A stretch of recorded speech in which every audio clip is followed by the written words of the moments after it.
Hey everybody, my name's Tim and welcome to my tutorial. Today's tutorial is going to be on JavaScript Function, the JavaScript function. It's an introductory tutorial, and on the right hand side I have some notes that I want to cover that I think that are very important to understanding the JavaScript function and its relationship with the JavaScript interpreter. So with that being said, let's start. So JavaScript, it's a synchronous language, meaning that it basically does one thing at a time. It reads code line by line, and another way to express this is by saying it's single-threaded. What I mean by that is that if we use this, my independent developer environment over here, which is the Visual Studio Code, you'll see that this has a column on the left, and there's numbers from 1, and it goes consecutively, keeps going. So we start at the top, and let's pretend like this little arrow here, this little round circle, is the JavaScript engine, and it's basically stepped into my code, and it's reading line 1, and then it goes to line 2, and then 3, and 4, and 5, and then 6, 7, 8, and sequentially it just keeps going all the way down. That is single-threaded. It operates and it does things one thing at a time. So it reads code line by line. 1, 2, 3, 4, 5, 6, 7, 8, 9, 10, right? So that's what I mean by synchronous. But a quick aside is that JavaScript can also do asynchronous operations or async operations. It has other tools that it uses like callbacks and promises. Now, how the JavaScript handles functions, I think it's something to, if you understand that, then you can grasp the idea and the functionality of functions, and your ability to write functions and the logic will basically kind of like, there'll be an epiphany, and you'll, or however they pronounce that word, you can understand it a lot quicker. So a JavaScript engine, when I'm using the Chrome browser, and so mine is V8 here. In like Firefox, they have, I believe the JavaScript engine is what they call SpiderMonkey. And then there's a couple of other browsers out there, and they each have their own interpreter. So this one is the V8 engine, and it parses or reads the code. And when it reads the keyword function, it needs to perform an operation, and there's or initial duties, basically. It's kind of like housework. And so it needs to find an area at the machine level, because we're writing the words over here in JavaScript, this syntax. But that syntax needs to be interpreted by the interpreter, the JavaScript interpreter, and it needs to be placed at the machine level in your computer in the memory. So the first thing that the JavaScript interpreter does is, as it does its synchronous operation line by line, and it reads this line right here, and it reads that line, it needs to put this in memory, right? So it's got to put that in memory. So what it does, the way it does that, is it reads this keyword function, and then it says, okay, everything that follows is a function. So this function here, I'm going to use the name function1. I'm going to take the parentheses, and then I see that it has these parameters, x, comma, y. So I'm going to take this, and I'm going to put that in memory, right? And then it says, okay, then I'm going to take the definition, and I'm going to put the definition in memory. And it does that for each one of these functions as it sequentially goes down this code line, right? So let's pretend that this column right here is a thread. So this is a single thread, and then it reads each line one by one. And so it's found this function. There's a name, there's a definition. It allocates memory and organizes the data into the memory location. So during the initial creation and initialization of data by the JavaScript engine, it doesn't run the function. It only allocates and assigns a location in memory for the function name and its definition for reference to later in the program so that you can use it. A function is not executed by the JavaScript engine until a function is called or invoked. This is routinely referred to as a function call. The function call routinely contains these items: a function name, for instance, foo, parentheses, and the parentheses can contain or not contain what we call parameters. And those parameters, for example, in this yellow over here are the x, the y, and the callback. And they can receive arguments from a function call, and inside a function call, which is this over here down at the very bottom. This is what we call a function call, and as you can see, I have two arguments, the 10 and the 2. And they need to be separated by a comma. So they're comma separated arguments, the same as they're comma separated parameters. So this function call down here has a string, which is primitive, has a number, which is primitive, and then it has a function. Functions are objects, they're first class functions, and these can also be passed as arguments. So let's bring this down a little bit so you can see this. A function call typically happens when the engine parses code line by line and comes upon a previously defined function name. And as I said before, the first time it comes down through the code, it's actually defined this function 1. So this function 1 is already in the memory. Okay, so it comes down, it reads, and then it hits this line number 18, and we have function 1 with parentheses, and we have two arguments, numbers 10 and 2, comma separated. And the first thing that the interpreter does, comes across that name and says, okay, I need to execute this function 1, and the reason it says that is because I have these parentheses, right? So you can have function 1 with parentheses, that means, okay, execute.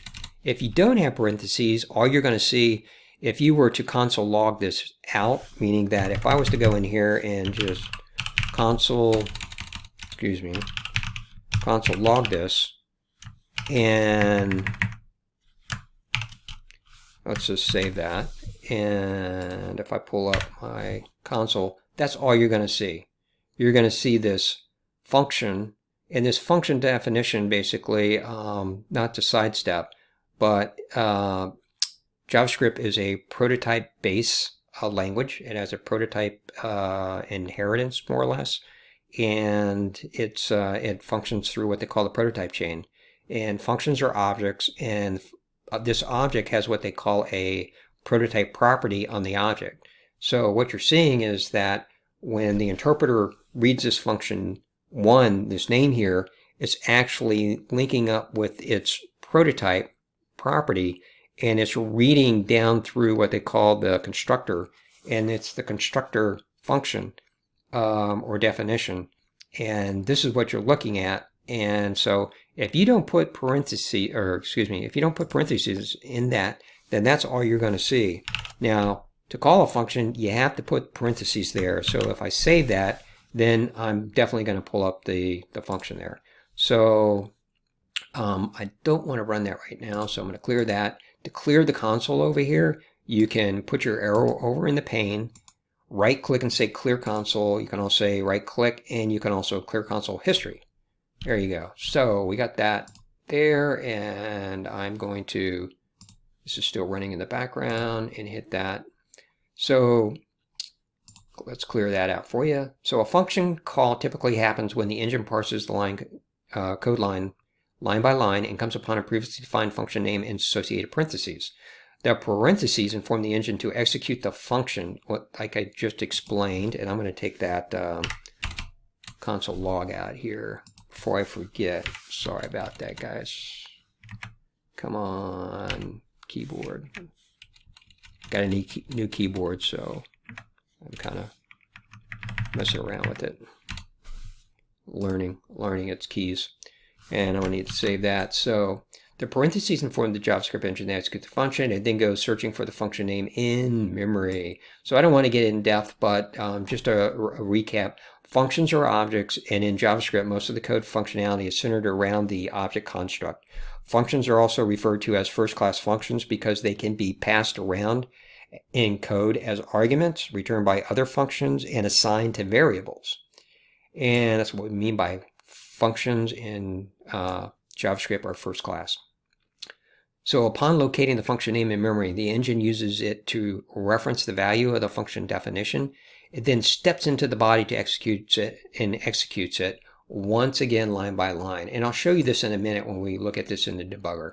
And then this is a little bit of an aside here, but I want to explain this because when we look in the debugger, this is what's going to happen, what we're going to see. So I think it's important to understand this, and sorry about that. I misspelled the word understand, didn't see that. That the function's name gets placed on top of the stack when the function is called. And in addition, the JavaScript engine creates a special, what they call a function execution context or environment for the called function, specifically for that function that's being called. So every time in JavaScript, when the JavaScript engine runs across a function, it creates what they call, what we call a execution context for that function. And inside that context, we'll just say a box, the JavaScript engine puts that function inside it and then executes that function in that box, and then doesn't leave that box unless it has to, like if it runs across another function and then has to create another execution context, it'll do that. And then it'll go back to the previous function execution context. So there's this call stack, and we'll just pretend on the left-hand side that this column here is our call stack. And so when it reads like a function, like this function 1, and executes this function, it'll take func1 and it'll put it on the top of the call stack on 1, right? And then down here, it's going to call this function 2. Well, it's created an execution context or a box to work in the function 1. Well, it's not done with this function 1 yet, but it has this function 2, and function 2 is called by the interpreter. So it takes this function 2 name and it puts it on the call stack. So just pretend this column, flip it upside down, and just put this 2 is actually above the 1, pretend. And so put function 2 on top, and so it's in 2. So every time that a function is called by the interpreter, its function name is placed on top of the call stack. So function 1 was called first, that goes in first, so that's function 1. Function 2 is called next, and that's going to be placed on top of function 1. And function 1 is still there because it's not completed. You have a nested function inside function 1, and then when function 2 is completed, then function 2 will actually get popped off the call stack, and then you're just going to see function 1 again. Okay, so that's kind of how that works. It's a last in, first out kind of scenario. So then if we're going to get down here to the quick overview, so the function when called is read line by line from top to bottom. If there are arguments, meaning that these guys, like right up here, I have func1 with an x and a y. These are parameters, but as you see, there's no arguments right there. And I'm going to put in a 3 and I'm going to put in a 5. I'll save that because we're going to get a error, which is a NaN, not a number, if we don't do that. And so I apologize for that, but I just don't want to forget that. So the function when called is read line by line from top to bottom, and if there are arguments, and these are arguments 3 and 5, if there are arguments, what's going to happen is they're going to be passed into the parameters up here, x and y. So 3 is going to be passed into x, 5 is going to be passed into y. Okay? Once the function parameters identifies our parameters, like for instance x, y, and z up over here, in this case, the parameters are x, y, and z, and then the arguments are 2, a, and a callback function right there. So you have a number, which is a primitive, you have a string, which is a primitive, and then you have an object, which is a function. So the passed in arguments that are referenced by value by the engine are then passed inside the function. So, and then once inside the function, they basically are worked on. So with that being said, let's get back to the functions here on the left-hand side. I'm going to clear this. I'm going to bring this up so that you can see this. And so let's talk about what's going on the left-hand side. And it's basically just going to touch on what we just talked about. Okay. So on the left-hand side, real quick, you've got the first function is the function keyword. And then next to that you have, and this relates to each one of the functions down below too. So the interpreter comes along, reads the line code by code, it's synchronous, it reads the word function, and then function 1, and then all the stuff like I said before. So this is put into memory, this is put into memory, this one right here too, and then this function is put into memory. It gets down to here, and then this guy, the interpreter says, okay, this is func1. I'm going to find func1. It locates function1, and then the parentheses here indicate that this is a call, function call. So it needs to execute the function, function1. And then it has these arguments, and it's going to pass in 3 to x, and it's going to pass in 5 to y. And then once that's done, it's going to step inside the function, and then it's going to complete this line by line, this function. Now, once it gets to function 2, it's going to create a totally different execution context. Function 1 is going to be, the execution of function 1 is going to be temporarily put on hold, and then the interpreter creates again this execution context, this environment specifically for function 2. And then function 2, which is right here, is going to be executed in its own function execution context.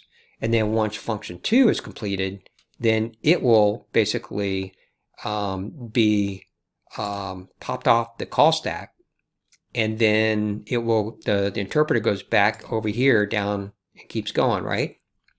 So let's walk through this. And I think the best way to walk through this is actually to show you. You know, I could tell you, but I think a good way to do this is actually to show you. So over here on the right hand side, let's show you what I have. So I have my, this is Visual Studio Code. I have my file up here, main.js. And then over here, this is just a local host. I'm on port 5500. That's what they call the live server. I've got live server running over here. And to run the live server, just to show you, I've got an index file, HTML file here. It's not index, just a page 1 HTML. If I put my cursor over here and right click, you'll see that it says open live cursor. I just click that and it'll open up the live server over here. To get the live server, if you want to download it, you just come on over here down to the extensions, type in live server up there and download it. So getting back into the topic of discussion here, let's close this back up. Let's exit out of that. And so over here, and that's what you see over here. You see page1.html, the main.js, and the cascade style sheet, the main.css file. And so we're going to close this up, and this is what we're going to focus on. So this is our debugger, and I've already highlighted each one of the lines of code here. So let me put those back. And we're just going to go through this code, and then down here, let me make sure that this is, yeah, okay. So we're going to step into each one of these lines of code because these are each highlighted. And the first thing I'm going to do is, you'll see that, let me also explain, this is this call stack right here. So you should see for every function that we cover, you should see func2, func3, func1 on this call stack, if I have it set up right. So in order to execute this, once you have it all set up, just go up to your reload the page, click that once, and that will bring, so what has happened here is that the actual JavaScript engine interpreter has already just run through your code over here on the left hand side. It's placed these in memory already. It's hit this func1 3.5 and it's stopped right here. And that's where you're at. That's why it's blinking in front of this. So currently that's where you're at. So if I want to basically step into this right now, then I basically come down here and I hit this.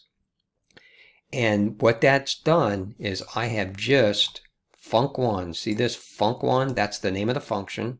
So what I'm doing is the interpreter has gone and looked for the name function1 in the memory, and then it's pointed to the definition of the function, and it's accessed the definition, and it's already basically assigned those. See the right here, you have 3 and 5, which is down here. Those are arguments. So it's passing in 3 and 5 arguments. It's already passed in the 3 to the X and the 5 into the Y. And you can see that in our scope, our local scope here. So these are key value pairs. So we have 3 is assigned to X, 5 is assigned to Y. And we haven't resulted this, and that's why that is undefined so far. So the first thing it's going to do is it's going to do that, and then it's going to drop down here, and it's at the log right now. So if I look in the console, there's nothing here. I just want to show you, right? So first thing the function does, it assigns those arguments to the parameter. So everything's set right now. So then if I step into the code one more line, it's just completed this log. It's going to log. Log is a function, but inside a is a function, but inside a function, it's known as a method. So this log right here is logging a string to the console. This is the console. So I'm going to look at the console, and what do you think you're going to see inside func1? Cool. So I go back to sources. Now I'm down here at func2. So I look down here on the call stack as func1. Okay, like we said before, when the function is executed by the interpreter, it creates this execution context, this environment, this box, and it puts function1 on the call stack and to keep order, and also it lets the interpreter know that at present I'm working in function1. So it comes down to line 4, and there's func2 with parentheses. And what do parentheses mean? It means to call the function. So if I step forward into that, then it's going to come down here. It's going to put func2. See that? It puts func2 on the call stack on top of func1. Func1 isn't done yet because we're only on this line right here. In the code, we're on line 4, and we're still in func1, but it's created a totally different, brand new execution context so that the interpreter can work on function 2. So that's why we have function 2 on the call stack. It stepped into the function, it's located function 2 in memory, it stepped into it, it's on this console log, and it says inside func2, and again, you probably know this already. If we step forward, if we look at console, there's inside func2. Cool. All right, so we get back to our debugger here, right? So what do you think is going to happen on line 11? We have func3 with parentheses. So, yep, you're right. Puts func3 on the call stack. So now we have func1 at the bottom of the call stack, then we have func2, we have func3. Func3 is, the only thing it has is it's just got a console log, and it has that, so what do you expect? Yep, it's going to log that last func, and from func3, we go back to the sources, and then it comes down to the curly bracket for the end of the code block. Remember, the code block is from the opening curly bracket to the closing curly bracket. Then if I step into it, we're out of func3. Func3 is completely, we don't need it anymore. So it's popped off the stack. You don't see func3 there anymore. And then we come back to the bottom of func2 because we just completed func3. Now we're at the end of the code block for x3, which is the curly bracket. And if I step, what do you think is going to happen? Correct. Func2 is just popped off the stack. Now we still have func1. And so you have these arguments, which are 3 into x, 5 is assigned to y. And we have this variable here, let variable result, and the value here is going to be placed in the variable result, right? And so let's step into that. And what do we have? The result is 15, and result down here is 15, right? So the next thing that's going to happen, it's going to log the result to the console, and it's going to log the result, which is 15, that value. And the value is that value is being put in the variable result. And so if we step into that, and we're at the end of the function right there, we should see 15 here. We go back to the debugger, we look at that, it's at the end of function 1 where we started. And then if I step through that, then you'll see that function 1 is popped off the call stack, and then everything is consoled out and we're done. So I just thought that explaining it that way would be a really good explanation. When you see the code over here, but you can also see it in the debugger, it works really good. So again, to set up your debugger, you just open up Chrome and go to the More Tools and hit Developer Tools. another way to do that, and also to clear out the tools, you can hit that, right? You can also right click, take your arrow, hit the pane in the middle here, left click, and then right click, clear console. You can also do the same thing again and clear the history too. And then close that. Another way to get to the debugger is take your arrow, put it on the Chrome window, just right on the window, and hit and click once, right? So that you have an event there, and then hit F12. Hit F12, and that's going to bring up the debugger too. And again, to get to sources, here's my main.js file, and before I leave, just want to make sure that you know how to do this so that you can do this yourself. So if this was not up and you open this and you're in the sources and you don't see anything, this Control P to open the file, hit Control P on the keyboard, come over here, come down to this is my main.js file, hit the main, click on that, and you'll open your file here. Then just click, if you don't remember, just click in every one of these numbers right here, all the way down until you see all the way down to here, right? So I'm not going to do that again, but just all the way down.